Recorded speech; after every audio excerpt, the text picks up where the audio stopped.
Halo, Assalamualaikum warahmatullahi wabarakatuh. Perkenalkan, saya Gina Amir dengan NIM 280816021, mahasiswi semester 7 Fakultas Hukum Universitas Mula Warman.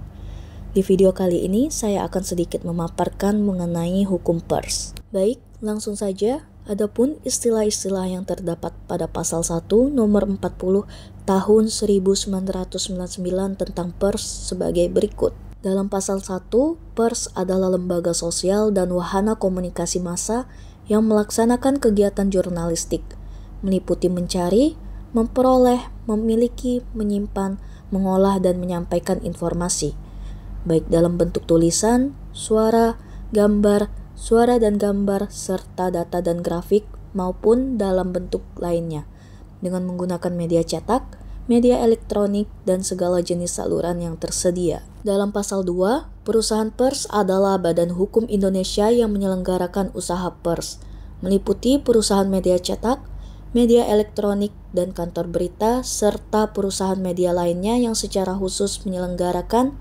menyiarkan, atau menyalurkan informasi.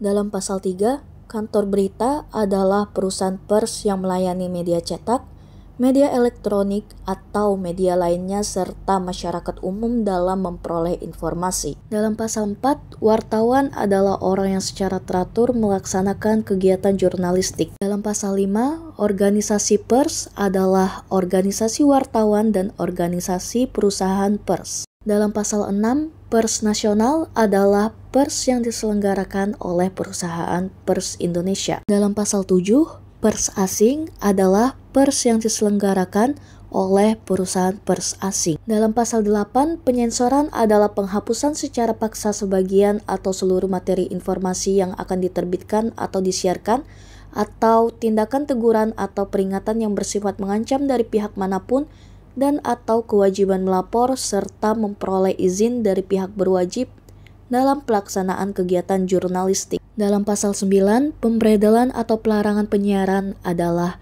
penghentian penerbitan dan peredaran atau penyiaran secara paksa atau melawan hukum. Dalam pasal 10, hak tolak adalah hak wartawan karena profesinya untuk menolak mengungkapkan nama atau identitas lainnya dari sumber berita yang harus dirahasiakannya. Dalam pasal 11, hak jawab adalah hak seseorang atau sekelompok orang untuk memberikan tanggapan atau sanggahan terhadap pemberitaan berupa fakta yang merugikan nama baiknya. Dalam pasal 12, hak koreksi adalah hak setiap orang untuk mengoreksi atau memberitahukan kekeliruan informasi yang diberitakan oleh pers, baik tentang dirinya maupun tentang orang lain. Dalam pasal 13, kewajiban koreksi adalah keharusan melakukan koreksi atau ralat terhadap suatu informasi, data, fakta, opini, atau gambar yang tidak benar yang telah diberitakan oleh pers yang bersangkutan. Dan yang terakhir, dalam pasal 14, kode etik jurnalistik adalah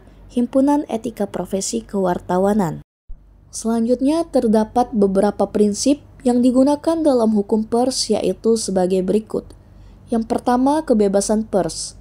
Prinsip ini menegaskan hak pers dan media massa untuk mencari, menerima, dan menyampaikan informasi tanpa campur tangan atau tekanan dari pemerintah atau pihak lain.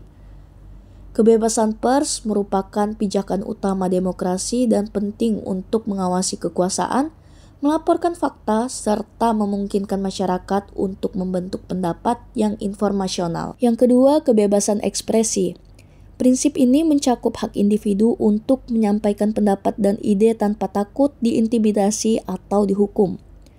Kebebasan ekspresi berlaku untuk wartawan, media massa, dan juga masyarakat umum. Yang ketiga, kebebasan informasi. Prinsip ini menegaskan hak masyarakat untuk memiliki akses yang luas dan adil terhadap informasi. Media massa memiliki tanggung jawab untuk menyediakan informasi yang akurat, berimbang, dan berdasarkan fakta kepada masyarakat. Yang keempat, kode etik jurnalistik.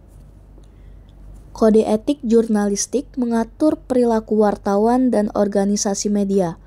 Kode etik ini mencakup prinsip-prinsip seperti kejujuran, integritas, objektivitas, perlindungan privasi individu, dan penghindaran konflik kepentingan.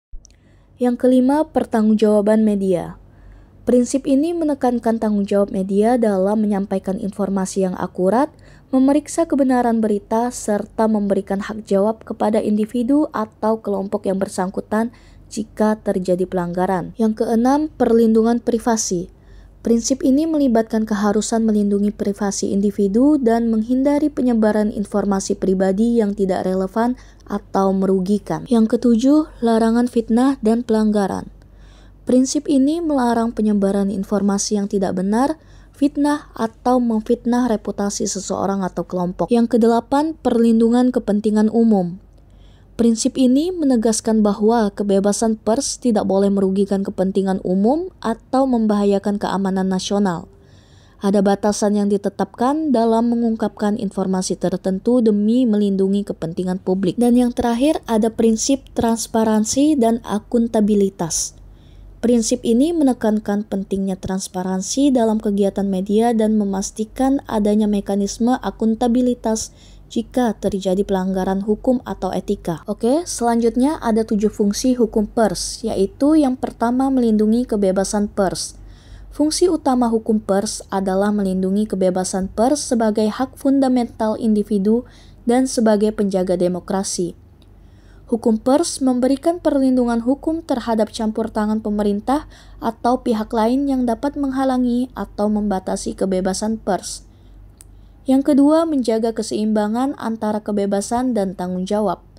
Hukum pers bertujuan untuk menciptakan keseimbangan antara kebebasan pers dengan tanggung jawab media massa. Dalam menjalankan tugasnya, media massa memiliki tanggung jawab untuk menyajikan informasi yang akurat, berimbang dan berdasarkan fakta serta mematuhi etika jurnalistik. Yang ketiga, mencegah penyalahgunaan media. Hukum pers memiliki peran penting dalam mencegah penyalahgunaan media. Dengan adanya undang-undang dan regulasi yang mengatur media massa, misalnya terkait fitnah atau pencemaran nama baik, hukum pers dapat menghindari penyebaran informasi yang salah atau merugikan. Yang keempat, menjamin akses informasi yang adil. Hukum pers memastikan bahwa masyarakat memiliki akses yang adil dan terbuka terhadap informasi. Kebebasan informasi yang dijamin oleh hukum pers memungkinkan warga untuk menerima berbagai sudut pandang dan mempertimbangkan opini yang berbeda dalam pembentukan pendapat. Yang kelima, melindungi hak dan kepentingan individu. Hukum pers juga melindungi hak dan kepentingan individu dari pencemaran nama baik, pelanggaran privasi atau penyebaran informasi yang merugikan. Hak untuk memperoleh perlindungan dari media massa terhadap dampak negatif adalah salah satu fungsi penting hukum pers. Yang keenam, menjaga integritas jurnalistik. Hukum pers berperan dalam menjaga integritas jurnalistik dengan mengatur kode etik jurnalistik, standar profesional, dan perlindungan terhadap wartawan. Dengan adanya hukum pers, wartawan diberikan pedoman dalam melaksanakan tugas jurnalistik mereka dan melindungi mereka dari tekanan atau ancaman. Dan yang terakhir yaitu memberikan mekanisme penyelesaian sengketa. Hukum pers juga memberikan mekanisme penyelesaian sengketa yang adil dan transparan. Jika ada perselisihan atau pelanggaran, baik oleh media atau individu yang terkena dampak, hukum pers menyediakan saluran untuk penyelesaian melalui pengadilan atau lembaga lain yang berwenang. Berikut undang-undang yang memuat hukum pers. Yang pertama, di Indonesia Undang-Undang Nomor 40 Tahun 1999 tentang pers. Undang-Undang Pers Indonesia mengatur tentang hak dan kebebasan pers, etika jurnalistik, kewajiban media, hak jawab, serta sanksi hukum untuk pelanggaran pers. Yang kedua, di Israel ada Press Law.